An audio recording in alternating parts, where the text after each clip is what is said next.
Oi, gente. Então, hoje eu estou aqui para mostrar para vocês duas simulações que eu achei na internet e que eu achei o assunto bem relacionado, energia potencial eletrostática e com suas aplicações. Eu achei que ajuda bastante a gente a responder algumas perguntas que vieram lá no início do tópico, né? Como, por exemplo, como a energia potencial se relaciona à noção de armazenamento de energia, né? Então, aqui, olha, nessa simulação, a gente tem um balão, tá mostrando as cargas dele, mas a gente vê que tá zerado, ó, ele tem 4 positivas, 4 negativas, nas blusas eu não vou contar, mas a gente mexer aqui embaixo, ó, pede para mostrar apenas a carga resultante. Então, a gente vê que tanto a blusa quanto o balão, eles estão sem carga. A carga deles é 0. O que eu vou fazer? Eu vou atritar o balão aqui na blusa e, com isso, eu vou pegar, alguns elétrons vão passar da blusa para o balão e aí ele vai ficar carregado negativamente. A gente sabe que existe também uma força elétrica, né? Não vou mudar de tela aqui porque eu estou segurando o balão e não dá para soltar, gente.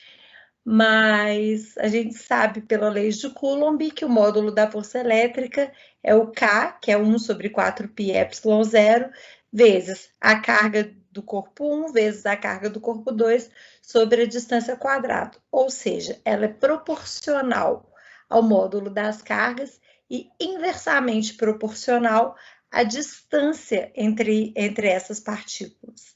E a gente sabe também que cargas de sinais iguais se repelem e cargas de sinais opostos se atraem. Nesse caso aqui, a blusa está positiva, o balão está negativo. Então, existe uma tendência aqui de atração entre eles. Se eu soltar o balão, ó, ele se atrai. Então, o que eu vou fazer? Eu vou pegar esse balão e vou criar com uma energia, um trabalho meu, vou fazer uma força enorme para poder trazer esse balão para longe da blusa. Gente, isso aqui vai ficando cada vez mais difícil. Por quê? Porque o balão, ele quer voltar para a blusa. Ele quer voltar para a blusa de qualquer jeito. E eu tenho que fazer uma força cada vez maior para poder distanciar esse balão da blusa. E aí, quando eu estou fazendo isso, eu estou criando uma energia potencial elétrica. Então, nesse momento aqui, esse sistema balão-blusa tem uma energia potencial elétrica. Eu estou supondo desde o início que a blusa é pesada, deve estar com alguns pregadores aqui, com alguns alfinetes, ela está presa na cama. O balão está preso pelo fio aqui só pela minha mão. Se eu soltar o fio aqui, o balão movimenta. Mas então, eu tenho essa energia, toda essa energia potencial eletrostática aqui do sistema. E se eu soltar o balão, o que acontece? A energia mecânica do sistema, ela vai se conservar, porque do jeito que eu estou fazendo aqui, eu estou considerando que não tem força de atrito, não tem resistência do ar, não tem nenhuma outra força dissipativa agindo no sistema. Então, se eu soltar o balão aqui, toda a energia potencial elétrica que existe nele vai se transformar em energia cinética e ele vai se deslocar em relação à blusa. Vamos fazer o teste? Soltei e ele veio. E vocês veem que à medida que ele vai chegando mais perto, a velocidade ainda aumenta.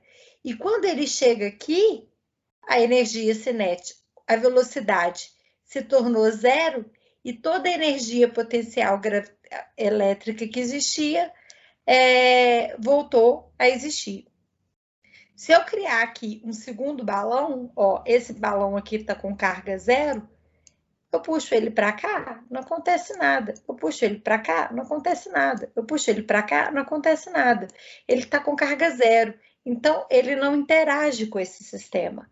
Agora, se eu pegar alguns elétrons desse aqui, o que vai acontecer? Ele vai passar a interagir com o sistema. E negativo com negativo se repele. Então, eu estou segurando ele aqui, mas existe agora uma energia potencial elétrica entre os dois. E aí, essa energia potencial elétrica, quando eu soltar, vai se transformar em energia cinética e o balão vai se movimentar para o outro lado, já que a força deles é de repulsão. Vamos ver se é isso mesmo que acontece?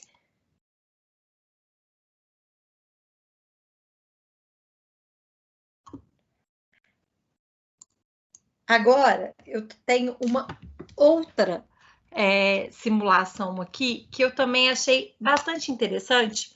Olha só, nessa simulação, a gente tem um gráfico entre a distância entre os átomos e a energia potencial. Tá vendo? O x é a distância entre os átomos e o y aqui é a energia potencial. A gente pode escolher o átomo que a gente vai deixar preso e o átomo que a gente vai deixar em movimento. E a gente pode escolher aqui também, se a gente ocultar as forças, se mostra só a força total ou se mostra as forças atrativas e repulsivas. Eu vou fazer só um exemplo e depois vocês brincam aí à vontade. Nosso tempo aqui não é muito, né? A gente tem que fazer vídeos curtos, mas eu acho legal mostrar aí como que funcionam as simulações para depois vocês poderem brincar aí de um jeito que consigam absorver todo o conhecimento. Gente, então olha só, nesse aqui eu vou começar segurando esse átomo aqui de argônio bem longe, estou segurando bem longe. Vamos supor que essa distância aqui está lá no infinito. Quando essa distância aqui está lá no infinito, então não existe força elétrica de um agindo sobre o outro, e aí não existe energia potencial elétrica, não é mesmo? Agora, se eu realizo um trabalho e trago esse átomo aqui para mais perto, aí o que acontece? Aí passa a existir uma força elétrica entre esses dois átomos. E eles são um sistema e agora existe uma energia potencial elétrica entre eles. Esse átomo aqui verdinho, que é de neônio, ele está fixo, ele está com um pinzinho. O outro, ele é móvel, mas eu estou segurando ele por enquanto. Quando eu soltar esse átomo, o que vai acontecer? Ele vai se movimentar aos poucos em direção ao átomo de neônio. Ele está indo bem devagarinho, né? Mas se vocês repararem aqui, ele está indo. E assim, quanto mais perto ele chega da partícula, maior é a velocidade. Por quê? Porque a gente já viu lá que a força ela é inversamente proporcional ao quadrado da distância. Então, quanto menor a distância entre elas, maior está a força. E aí, maior está a velocidade também de encontro ali para elas, maior está a energia cinética.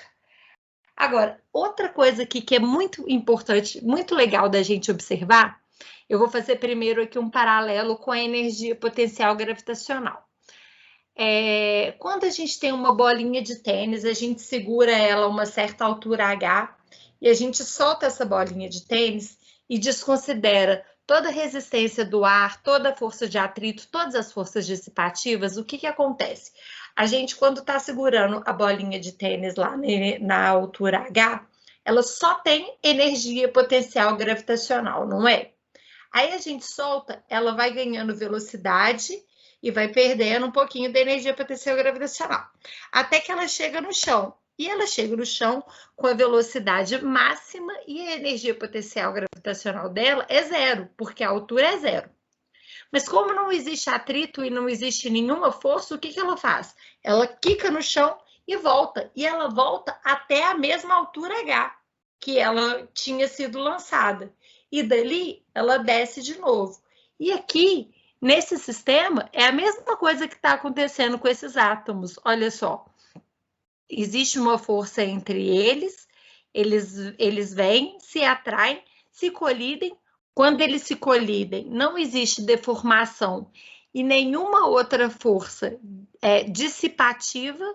E aí o que acontece? Toda a energia cinética que estava ali, ela se transforma mais uma vez em energia potencial.